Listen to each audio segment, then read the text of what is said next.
국민만 보고 가시는 대통령님께 누가 될 수 없어 정무수석의 직을 내려놓습니다.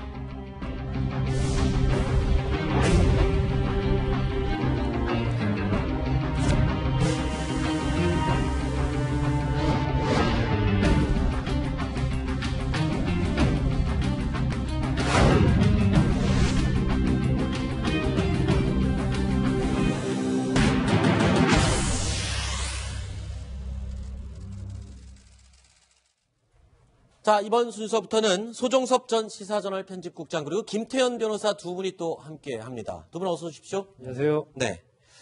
전병헌 청와대 정무수석이 오늘 사의를 표명했습니다. 임명된 지 186일 만의 일인데요. 정무수석직을 내려놓은 이 전병헌 수석의 표정 이랬습니다. 저는 오늘 대통령님께 사의를 표명했습니다. 길지 않은 시간 동안이지만 정무수석으로서 대통령님을 보좌하는데 최선의 노력을 다해왔고 다하려 했지만 결과적으로 누를 끼치게 되어 참으로 참담한 심정입니다. 언제든 진실규명에 적극 나서겠습니다. 불필요한 논란과 억측이 하루빨리 해소되기를 기대합니다. 이상입니다. 감사합니다.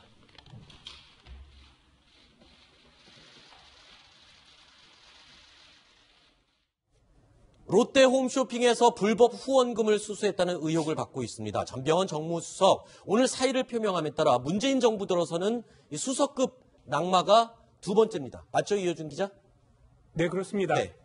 그 대통령께 누가 될 수 없어서 정무수석직을 내려놓는다. 지금까지 어떤 불법 행위에도 관여한 바가 없고 언제든 진실규명에 적극 나서겠다 이렇게 밝혔습니다. 어제만 해도요. 그 전병헌 전 정무수석이 사의 표명 이런 거와 관련해서 명확한 입장을 표명하지 않았거든요. 네. 그런데 오늘 전격적으로 얘기를 했습니다. 네. 말씀하신 것처럼 두 번째 수석급 낙마입니다. 김기정 전 국가안보실 2차장이 낙마한 데 이어서 이제 정무수석에 낙마했는데 전 수석급은 두 번째지만 굉장히 정치적 의미는 다르다 이렇게 생각이 듭니다. 왜냐하면 어쨌든 김기정 전 국가안보실 2차장 같은 경우는 본인의 어떤 행실 문제 그렇죠. 이런 것 때문에 낙마한 건데 이번에 전병헌 수석 같은 경우는 그러니까 어쨌든 간에 돈을 받았다 이런 이제 의혹을 받고 있기 때문에 굉장히 그 질이 다르다. 그리고 또 하나는 물론 이제 국가안보실 2차장도 굉장히 중요한 자리지만 정무수석이라면 보통 그 정부의 어떤 책사 역할을 하는 겁니다. 그렇죠. 사실 가장 브레인들이라고 불렸던 건데 어떤 정무수석이 낙마했다는 건 굉장히 이 정부로서는 굉장히 큰 타격이다 이렇게 볼 수 있습니다. 이 얘기가 나올 때마다 전병헌 정무수석이 그랬어요. 이 나와는 전혀 무관한 일이라고 계속 얘기를 했잖아요.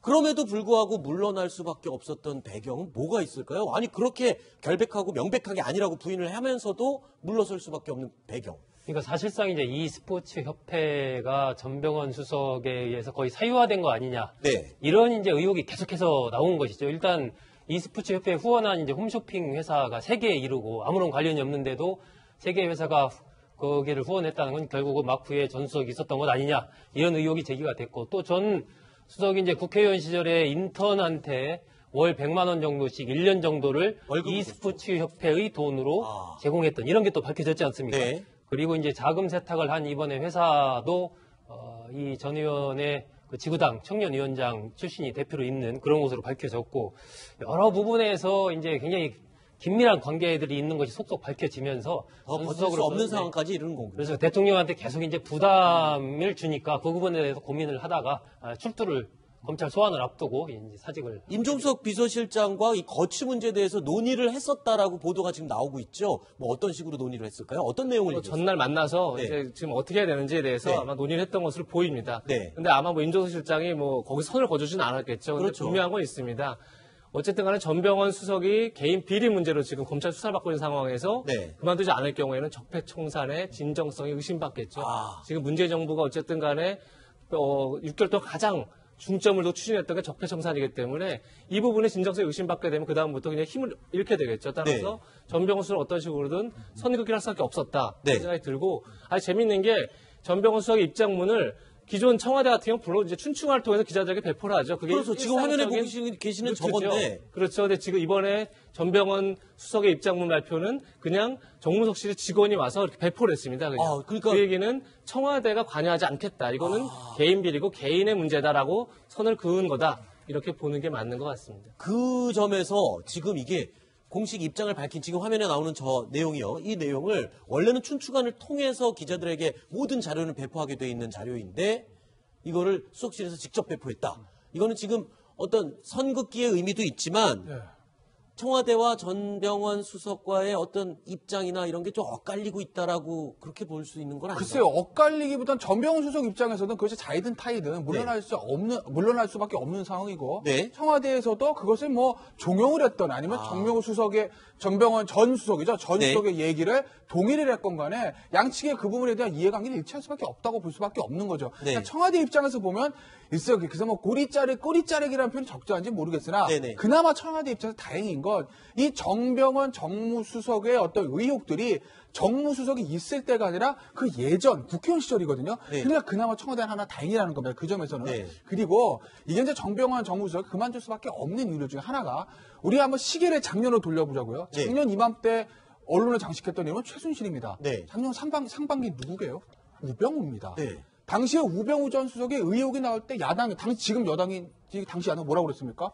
물러나라. 네. 의혹이 진실이든 아니든 대통령 참모로서 이런 의혹이 있으면 물러나야 되는 게 맞는 거 아니냐 이렇게 얘기했거든요. 네. 그런데 당시에 우병우 전 수석의 의혹이란 게 뭐였냐면 그 강남에 있는 빌딩과 관련된 그러니까 본인의 직무와 상관없는 처갓집 재산과 관련된 거였다고요. 네. 그런데도 물러나라고 했습니다. 네. 전병헌 전 수석은 뭐죠? 보이네. 그렇죠. 국회의원 시절에 본인의 직무와 관련된 그렇죠. 의혹이기 때문에 그 의혹의 부담을 크기는 느낄 수밖에 우병우 전 수석 당시의 의혹과는 크기가 차원이 다른 것이죠. 네. 근데 이것을 대통령은 아직까지 뭐가 드러난 게 없다고 해서 그대로 정무석 자리에 있는 게 맞느냐? 여당과 청와대 고민할 수밖에 없는 것이죠. 이렇게 되면 뭐 전병헌 전 수석에 대한 수사는 이제 검찰 입장에서도 부담을 안 가지고 본격화시킬 수 있는 거네. 곧 이제 검찰 포토라인에 쓸 수 있겠네요. 그렇습니다. 검찰이 이미 뭐 그런 부분의 입장을 밝혔죠. 아마 다음 주 정도에 네. 전 수석이 소환될 것으로 예상이 되고 청와대가 오늘 이 입장을 전 수석이 수석실을 통해서 밝힌 건 이게 이제 일종의 위기관리 매뉴얼에 기초적으로 나와 있는 겁니다. 그러니까 어떤 사건이 터졌을 때 이것을 조직과 개인을 분리해서 대응하는 거죠. 네. 이번 같은 경우 만약에 청와대가 입장문을 냈다면 이 자체에 대해서 청와대의 일이라고 인정을 하고 하는 것이기 때문에 이건 그게 아니고 전 수석의 개인적인 문제이기 때문에 전 수석, 정무수석실에서 그냥 이렇게 하는 걸로 이게 맞는 거죠. 과거에 이제 이른바 대한항공 사태가 터졌을 때 네. 조현아 부사장과 관련된 문제인데 대한항공 홍보실에서 대응을 하면서 대한항공 전체가 이 데미지를 타격을 받았거든요. 네. 그러니까 청와대의 이번 대응은 그러한 위기관리 매뉴얼에 따른 아주 제대로 대응을 한 것이죠. 근데 이 롯데홈쇼핑 후원금 3억 원, 이 문제의 3억 원 가운데 1억 원이 전병헌 전 수석의 정치 자금, 선거 자금이었다라는 진술이 또 나왔어요. 이게 점점 지금 혐의가 구체화되고 있는 것 같습니다. 전병헌 수석을 향해서 지금 몰아가고 있는 거죠. 네. 검찰의 칼끝이 이제 전병헌 수석을 딱 향해 있는 건데 이렇습니다. 그러니까 어쨌든 전 수석의 3억 원을 받았다는 건 이제 그 보좌를 받았다. 그래서 네. 이용했다 이런 건 어느 정도 증명이 됐는데 그게 그게 용도까지 이제 나오고. 인턴에 월급을 쓰이거나 이런 건 이제 사실은 굉장히 많은 의원들이 그 문제가 불거진이 많습니다. 그러니까 네. 예를 들면 다른 기업에서 인턴 직원 월급을 이런 경우가 적지 않았고 사실 그렇게 처벌받은 건 꽤 있습니다. 그래서 네. 어떻게 보면 이것도 하나의 국회 적폐다 이렇게 볼 수 있을 것 같은데 이제 그런 문제 차이 나는데 그게 아니라 전병헌 수석이 개인 선거 자금으로 쓰였다 이러면 그 타격이 또 다르죠. 그리고 검찰 입장에서는 이번 수사의 정당성이 더 커지는 거죠. 네. 따라서 아마 이제 전병헌 수석의 개인 사용처로 계속 수사가 들어가지 않을까 네. 이렇게 판단이 됩니다. 아니 그런데 지금 전병헌 전 수석 이야기 나오다가 갑자기 어제부터 국회의원들 5명 이름이 또 막 거론되고 있어요. 근데 급기야는 오늘 실명이 또 거론됐습니다. 원유철 자유한국당 의원도 1억 원 정치 후원금을 받았다. 뭐 이런 의혹이 제기됐죠? 네, 어제 검찰이 원유철 의원의 경기 평택에 있는 지역구 사무실을 압수수색했습니다. 그리고 회계를 관리하던 전 보좌관의 자택도 압수수색했는데요. 그 검찰은 이렇게 보고 있는 겁니다. 원 의원이 자신의 지역구에 기반을 둔 사업가들로부터 1억여 원의 금품을 받은 정치자금을 받은 것으로 의심하고 있다. 이렇게 볼 수 있겠는데요. 일단 원유철 의원 하면 정책위 의장도 지내고 원내대표도 지냈습니다. 야당의 중진입니다. 검찰의 칼끝이 지금 야당 중진까지 겨냥하고 있는 것인데요. 네. 검찰은요, 원유철 의원을 피의자로 소환하는 방법도 검토 중인 것으로 알려지고 있습니다. 많은 국회의원들 가운데 지금 이렇게 딱딱 대상이 되는 의원들 이유가 뭘까요? 이재명 차장은 뭐 어떤 느낌이 드세요? 원유철 의원은 예. 어떤 이유 때문에 지금 결국 검찰 캐비넷에서 지금 하나씩 나오고 있는 게 아닌가 네. 뭐 이런 생각도 듭니다. 그러니까 검찰이 지금 어째 적폐청산을 하면서 굉장히 강공으로 국정원장 3명을 동시에 구속영장을 신청할 정도로 네. 거의 뭐 아무런 여지 없이 그렇게 강공을 몰아붙이고 있는데 이런 와중에서 전병헌 수석이라고 굉장히 여권 핵심 인사를 집어넣고 그러면 다시 한번 또 야권에 또 중진을 하고 이렇게 계속 균형 맞추기를 하고 있는 게 아닌가 이런 네. 판단이 들고 뭐 당연히 비리가 있다면 당연히 수사를 받아야 되는 거고 거기에 마땅한 처벌을 받아야겠죠. 근데 만약에 검찰이 어떤 균형 맞추기 차원에서 계속 캐비넷 속에 있었던 걸 하나씩 꺼내면서 언론 플레이를 하고 있다 이러면 사실 좀 선출되지 않은 권력의 좀 권력 남용이 아닌가 이런 생각도 네. 듭니다. 현직 의원 그리고 현직 청와대 정무수석까지도 지금 검찰이 수사에 칼끝을 겨누고 있습니다. 이 정도 되면 그 뒤에 다른 그냥 국회의원들 지금 벌벌 떠는 사람들도 꽤 있겠어요. 그러니까 항상 이제 정권 초기에 이런 사정 작업들이 시작이 돼요. 네. 그러니까 말씀 이재명 차장이 언급했듯이 캐비넷에 있는 게 하나씩 나오는 건데 이제 여야를 막론하고 이제 정치권에 대한 강한 압박이 있지 않습니까? 네. 이 부분에 대한 이제 두 가지 해석들이 있어요. 하나의 해석은 뭐냐면 그냥 원칙대로 법대로 검찰은 정의를 위하는 조직이기 때문에 여든 야든 정권 초든 뭐 말이든 할 것 없이 잘못 있으면 우리는 다 처벌한다. 라는 이제 교과서에 나오는 원리 원칙. 네. 이게 이제 일설. 네. 이 설은 이제 무슨 설이냐면 지금 검찰의 가장 큰 문제가 뭐죠? 화두가 개혁. 수사권 조정입니다. 네. 공수처 설치입니다. 그렇죠. 이걸로 키를 죽인 사람은 누구죠? 국회입니다.